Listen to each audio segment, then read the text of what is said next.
అదే RTV app వార్తల్ని క్షణాల్లో చదివే అవకాశం ఉంటుంది. ఒక న్యూస్ పేపర్, ఒక టెలివిజన్ ఛానల్ మీ చేతుల్లో ఎప్పుడూ ఉంటాయి. ఈ భ్రమరా టౌన్షిప్స్ 2015లో నేను ప్రారంభించి అంచెలంచెలుగా అంటే 1 ఎకరం లేఅవుట్తో మొదలుపెట్టాం. 5 ఎకరాలు, 10 ఎకరాలు, 100 ఎకరాలు, 150 ఎకరాలు, అంటే బాగా కష్టపడతా వివిధ రకాల ఏరియాల్లో మంచి అప్రూవ్డ్ లేఅవుట్లు మాత్రమే చేస్తూ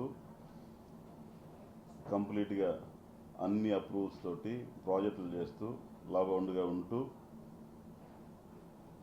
డెవలప్ అవుతూ ఎదుగుతూ వచ్చిన సంస్థ ఇది. అయితే ఈ సంస్థ మీద దాంట్లో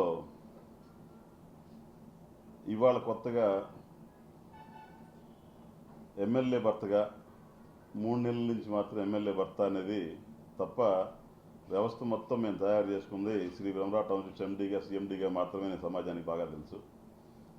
ఈరోజు వ్యాపారపూర్వకంగా మా మీద కొన్ని ఆరోపణలు రావడం వల్ల దాన్ని రాజకీయంగా మలుపుతున్న సందర్భంలో పాత్రికేయ మిత్రులందరికీ మీ ద్వారా ప్రజలందరికీ సమాజానికి మేము తెలియజేద్దాం అనుకుంటున్నాం కాబట్టి విషయాన్ని మీ ముందు రావడం జరిగింది. అయితే ఇవాళ మేము చాలా చోట్ల ప్రాజెక్టులు చేసే భాగంలో చల్లా రమేష్ గారి దగ్గర పిడుగురాళ్ళ ప్రాజెక్టు ఆయన దగ్గర నుంచి మేము కొనడం జరిగింది. మాకు జనరల్గా ల్యాండ్ ఎక్విజిషన్స్ రకరకాల లొకేషన్స్లో కొంతమంది వ్యక్తులు మాకు ల్యాండ్లు ప్రొక్యూర్మెంట్ చేసి ఒక్కొక్క ప్రాజెక్టులో 50-60 మంది రైతులు ఉంటారు, 100 మంది రైతుల దగ్గర ఉంటారు. కొంతమంది చిన్న వాళ్ళు అయితే ఎకరం వాళ్ళు అయితే మరి ఎక్కువ మంది ఉంటారు, 5 ఎకరాలు 10 ఎకరాల వాళ్ళు అయితే తక్కువ మంది ఉంటారు. అలా ల్యాండ్లు ఎక్వైర్ చేసి వాళ్ళు అగ్రిమెంట్లు రాయించుకోనో లేదా రిజిస్ట్రేషన్ చేయించుకోనో లేదంటే తాకట్లు పెట్టో ఓవరాల్గా వాళ్ళు ప్రాజెక్టులు అమ్మి ప్రాజెక్టు మనం మార్కెటింగ్ చేయడం ద్వారా వచ్చే డబ్బులతో వాళ్ళకి డబ్బులు కట్టి వాళ్ళ చేత మనం ల్యాండ్లో రిజిస్ట్రేషన్ చేయించుకుంటూ వెళ్తూ ఉంటాం. మనకి చేయిస్తూ ఉంటారు వాళ్ళు. ఈ చేయించే క్రమంలో ఈ పిడుగురాళ్ళలో ఏదైతే మా ప్రాజెక్ట్ ఉందో ఆ ప్రాజెక్టులు 60 ఎకరాలు చల్లా రమేష్ గారి దగ్గర కొనడం జరిగింది. ఆయన సుమారుగా 10 మంది దగ్గర 8 మంది దగ్గర డబ్బులు ఆయన ఎక్వైర్ చేసేసారు. 2015లో ఆయన మొదలుపెట్టారంటే ఎక్వైర్ చేయడం.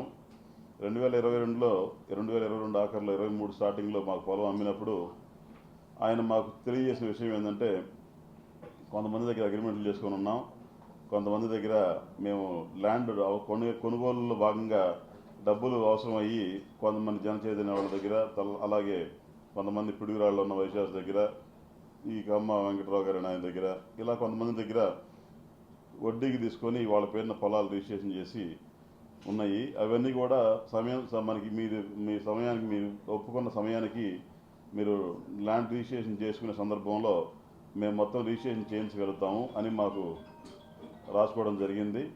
దాని ప్రకారంగా ఆయన మాటిచ్చిన దాని ప్రకారం ల్యాండ్ మొత్తం కూడా ఒక వెంకటరావు గారి తప్ప మొత్తం కూడా అందరి దగ్గర నుంచి ల్యాండ్స్ మా కంపెనీ పేరు మీద రిజిస్ట్రేషన్లు చేయించారు.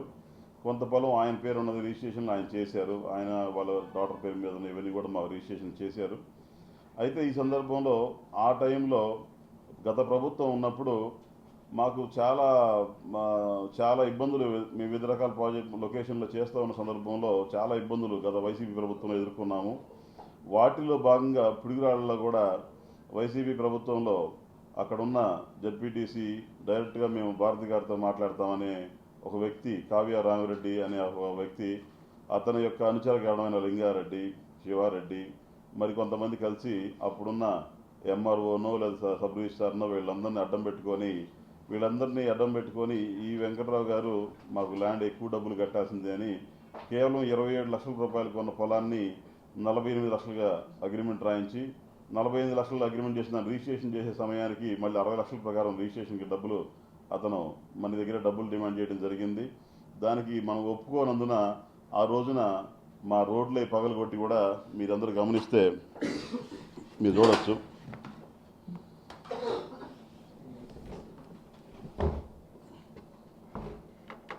రోడ్లు అవన్నీ పగలగొట్టి కూడా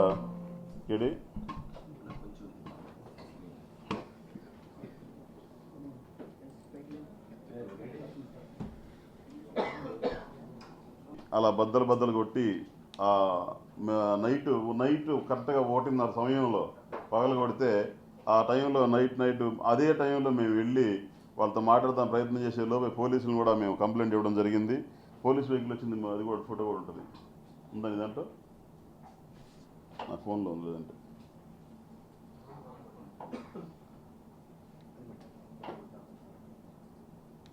అది చూడండి, పోలీస్ వెహికల్ అదిగోండి. నైట్ 2 గంటలప్పుడు పోలీస్ వెహికల్ కూడా వచ్చింది. కానీ అధికారంతో పోలీసులు పెట్టి కూడా బద్దలు కొట్టేసి మా మీద విపరీతమైన దాడి చేసి మా మా ఎంప్లాయీస్ ఎవరైతే ఆ సైట్లో ప్రాజెక్టులో ఉండే ఇంజనీర్లు వాళ్ళు ఆపడానికి వెళ్ళినప్పుడు వాళ్ళందరినీ కూడా అదే 200 మిషన్తో చంపడానికి ప్రయత్నం చేసి పూర్తి స్థాయిలో దౌర్జన్యం చేస్తే ఆ దౌర్జన్యాన్ని తట్టుకోలేక ఏమీ చేయలేక మేము వెళ్ళి పోలీసులు చెప్పిన కంప్లైంట్ ఇవ్వడానికి ప్రయత్నం చేసిన కంప్లైంట్ కూడా మా దగ్గర తీసుకోక ఆ కంప్లైంట్ తీసుకోకపోతే మేము డిఎస్పీ గారికి రిజిస్టర్ పోస్టులో చేశాము. మాకు ఎలాంటి సహాయ సహకారాలు ప్రభుత్వం నుంచి మాకు అందలేదు. ఆ రోజు పూర్తిగా వ్యతిరేకంగా జరిగినాయి.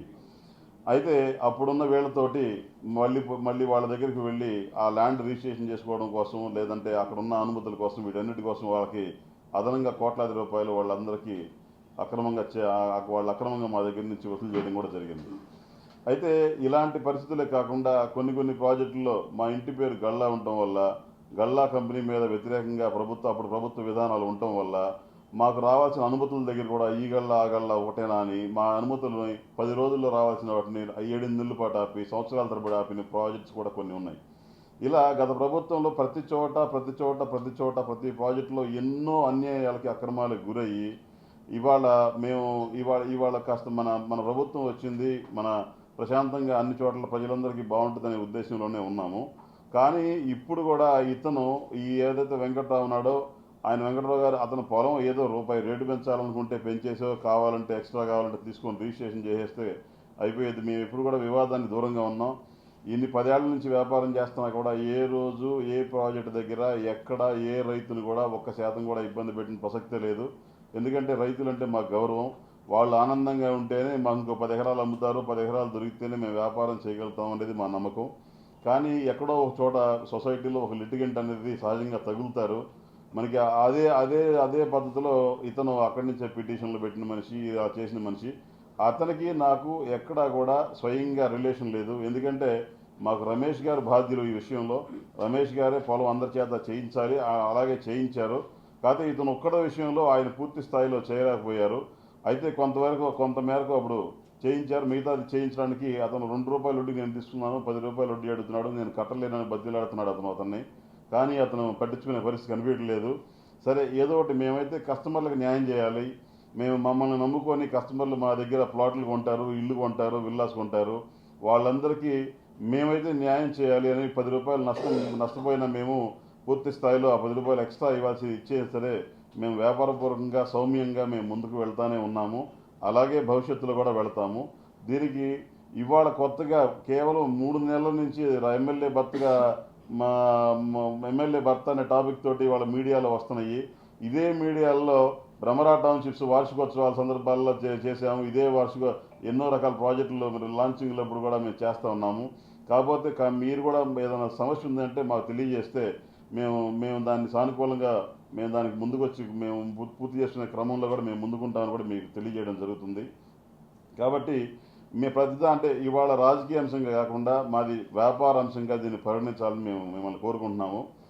ఇదే క్రమంలో భవిష్యత్తులో కూడా ఎవరితో కూడా మేము వివాదాల్లో ఎప్పుడు వెళ్ళలేదు, భవిష్యత్తులో కూడా వెళ్ళే ఉద్దేశంలో మేము ఎప్పుడూ ఉండము. ఎందుకంటే వ్యాపారపూర్వకంగా కూడా ఎప్పుడూ అవసరం లేదు మాకు.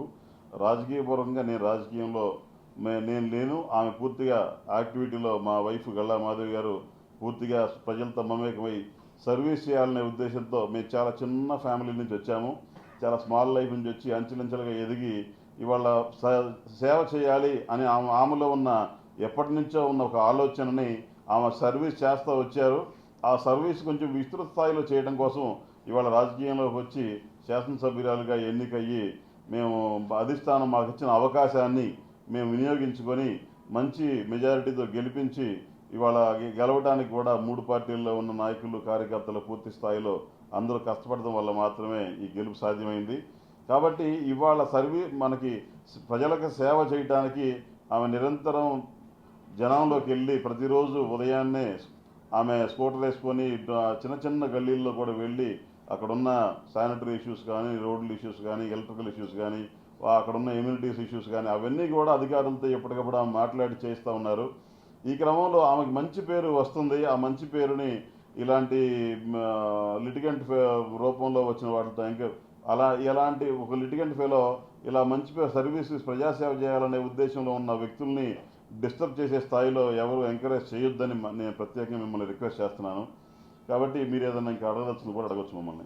నేను నిన్న ఎవరో చెప్తే చూశాను అది వీడియో, అతను వెంకటరావు గారు మాట్లాడింది కూడా వీడియో చూశాను నేను నిన్న. దాంట్లో ఆయన మా మురళి అని, గుండా సుబ్బారావు గారని, మన సాంబిరెడ్డి గారని వాళ్ళు వచ్చారు అంటున్నారు. వాళ్ళు వచ్చారు కొట్టారు అంటున్నారు, లేదంటే నేను కొట్టాను అంటున్నారు, ఏదో కొన్ని మీడియాల్లో పోలీస్ స్టేషన్లో కొట్టారంటున్నారు. ఎక్కడైనా నాకు అంటే కంప్లీట్గా పాత వైసీపీ ప్రభుత్వంలో అతను ఎలాంటి అసందర్భం అంటే వాళ్ళకి ఎలా పూర్తి స్థాయిలో అన్యాయంగా చేశాడో ఇప్పుడు కూడా అదే ప్రయత్నం చేస్తున్నాడు అతను. ఎందుకంటే అతని దగ్గర ఒక వీడియో కానీ లేదా ఒక ప్రూఫ్ కానీ, లేదంటే ఎవరిదైనా వీళ్ళు వాళ్ళ ఇంటికి వెళ్ళిన శాటిలైట్ లింక్ ఉంటుంది, వాళ్ళు ఉన్న ఇంటెలిజెన్స్ రూపంలో మనం ఇవాళ ఇక్కడ ఎవరెవరు ఉన్నామనేది, ఈ రూమ్లో ఉన్నామనేది శాటిలైట్లో తెలిసిపోద్ది. పెద్ద విషయం ఏం కాదు. విచారణ చేస్తే దొరకని అంశం ఈ రోజుల్లో అంటూ ఏమీ లేదు. కాబట్టి అసత్యాలని వాళ్ళు వెల్లడించడం వల్ల దాన్ని నిజమని నమ్మే అవకాశం ఉండదని నేను అనుకుంటున్నాను. కాబట్టి ఇక్కడ నెక్స్ట్ కేసు అంటారా, ఇప్పుడు ఈ కాన్స్టిట్యున్సీలో చాలా జరుగుతూ ఉంటాయి. అవి పోలీసులు క్రైమ్స్ జరుగుతూ ఉంటాయి, పోలీసులు చూసుకుంటారు. అవి పోలీస్ క్రమంలో వాళ్ళు ఏదైనా అక్కడ ఏదైనా జరిగి ఉంటే జరిగి ఉండొచ్చు. అది మా సబ్జెక్ట్ సంబంధం లేని విషయం. అది మాకంత అవసరం లేదు బేసిక్గా. ఎందుకంటే పొలం అవసరమైతే 10 రూపాయలు వదిలించుకోనైనా మేము రిజిస్ట్రేషన్ చేసుకుంటాం, కానీ ఒకళ్ళని కొట్టాల్సిన అవసరం మాకు లేదు. వాళ్ళంతా వాళ్ళ పనులు వాళ్ళు తెలిసి తప్ప రెండో తెలియదు. ఇప్పుడు ఆయన ఉన్నారు నా ఫ్రెండ్ చిన్నప్పటి నుంచి, అది కంప్యూటర్ పని తప్ప రెండో తెలియదు దానికి. అట్లా ఎవరికి వాళ్ళకే వాళ్ళ పనుల్లో బిజీగా ఉంటారు తప్ప రెండో విషయాల్లో ఎవరు జోక్యం చేసుకోరు. ఇలాంటి వాటికి పొరపాటును కూడా వెళ్ళరు. అసలు నేనే వెళ్ళను, వాళ్ళెవరు ఎందుకు నేనే వెళ్ళను. 10 రూపాయలు వదిలించుకుంటామండి, మేము హోదాలకు వెళ్ళం అసలు ఎప్పుడు కూడా.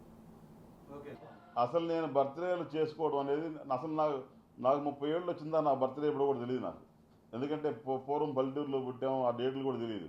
తర్వాత కాలంలో పలానా వినాయక చవితి తర్వాత తెల్లారనో ఏదో డేట్లు చేయడం వల్ల ఒక డేట్ ఐడెంటిఫై అయింది. అయినప్పటికీ ఏ రోజు కూడా కంపెనీలో మన వల్ల లబ్ధి పడిన వాళ్ళు ఎంతోమంది బర్త్డే సెలబ్రేషన్ చేస్తానన్నా ఏ రోజు ఒక బర్త్డేకి ఒక బొకే తీసుకోవడం కానీ, లేదా ఒక విష్ చేయడం కానీ, వాళ్ళకి అసలు అందుబాటులో ఉండటం కానీ, ఇప్పుడు దాకా ఈ 42 సంవత్సరాలు నాకు ఇప్పుడు దాకా ఎప్పుడు కూడా ఒక్కరోజు కూడా నేను బర్త్డే సెలబ్రేట్ చేసుకోలేదు. కేవలం మా పిల్లలు పెరిగిన తర్వాత ఇంట్లో వరకే కేక్ కట్ చేసుకోవడం మాత్రమే ఉంటుంది తప్ప విడిగా నా సోషల్ నెట్వర్క్లో కానీ, నా ప్రొఫెషనల్ లైఫ్లో కానీ ఎక్కడ కూడా బర్త్డే సెలబ్రేట్ చేసుకోవడం, ఎవడో ఒకడు వచ్చి గిఫ్ట్ ఇవ్వడం, వాడిని గిఫ్ట్ అడుక్కోవడం, అంతా నా వ్యవస్థ స్థాయి చాలా పెద్దది. మాట్లాడే అతను చాలా చిన్న కల్ప్రిట్ అతను. ఆ కల్ప్రిట్ని దృష్టిలో పెట్టుకొని మీడియా ఇలా చేయడం వల్ల ఏమైందంటే, దాదాపు నా మీద డిపెండ్ అయిన ఎంప్లాయీస్ ఒక 3000 మంది ఎంప్లాయీస్ ఉన్నారు. దాదాపు నేను కోట్లాది రూపాయల ఎంప్లాయీస్ శాలరీస్ రూపంలో పే చేస్తున్నాను, కోట్లాది రూపాయల ట్యాక్సుల రూపంలో పే చేస్తున్నాను. ఇలాంటి ఒక వ్యవస్థని ఇబ్బంది పెడతాం వల్ల సొసైటీకి, సమాజానికి ఏమీ మంచి అయితే జరగదు. ఖచ్చితంగా ఎంతో కొంత నష్టం జరిగే అవకాశం మాత్రం ఉంటుందని మీ అందరికీ తెలిసిన విషయమే. ఏంటంటే మీరందరూ కూడా వాస్తవాన్ని జనం ముందు తీసుకెళ్ళమని కోరుతున్నాను. మీకు ఒకవేళ ఏదైనా వాస్తవాలు తెలియాలంటే మా తరపున మేము ఎప్పుడూ సిద్ధంగానే మీ అందరికి అందుబాటులో ఉంటాం. ఖచ్చితంగా మిమ్మల్ని మాత్రం స్పెషల్ రిక్వెస్ట్ చేస్తున్నాను, అన్నదమ్ములందరినీ కూడా. మరిన్ని వీడియోస్ కోసం ఛానల్ ని సబ్స్క్రైబ్ చేయండి, లేటెస్ట్ అప్డేట్స్ కోసం వాట్సాప్ ఛానల్ ని ఫాలో చేయండి, అండ్ లింక్ డిస్క్రిప్షన్ లో ఉంది.